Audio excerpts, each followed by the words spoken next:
kaleessa akkuma jecha sun raawwatameen ganamarraa kaasee odeeffannoo argachaa ture.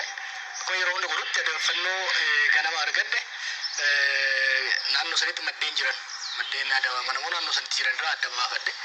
Akkasumas firoota nama miidhame ragaalee dhimma sana argan warra maddeen mootummaa keessa jiran dabalatee erga mirkaneeffadhee booda namni kun tarkaanfii poolisii fudhateen ajjeefamuu isaa erga mirkaneessee booda kan maxxanse ibsi poolisiin Oromiyaa galgala baase sirrii miti, dhugaarratti kan hundaa'e miti.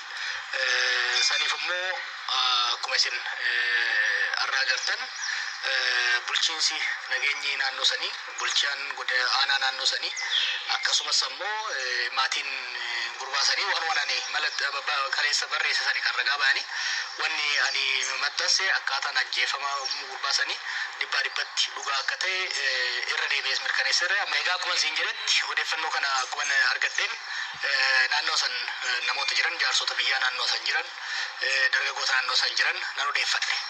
Taateen kun ta'e moo hin taane namni ajjeefamoo hin ajjeefamne kan jedhu sanboora maaliin ta'e kan jedhu warra achi turan irraa akkasumas qaamota nageenyaa irraa adda baafadheen ture. Tokko fe'iinsa hin qabu, kuuwwan fe'umsa qabu turani. Yeroo konkolaattonni kun deemaa turanitti diishoo akkuma darbaniin poolisiin dhaabsisuudhaaf yaala. Yeroo kanatti makiinaan nuugaa bira darbu dhukaasni irratti baname jechuudha. Makiinaa dura deemaa ture kan fe'umsa qabne sana dhukaasni baname.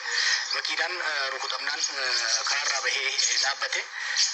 Yeroo kanatti poolisoonni dhaqanii shooferticha tumuutti seenu. Kan warri duubaan dhufan kana keessa tokko gara dhaabbate darbee tokko gara roobetti hafee jechuudha. Kanaaf ragaa ija yeroo sanitti illee warri dubbise argeen jira. San booda illee warra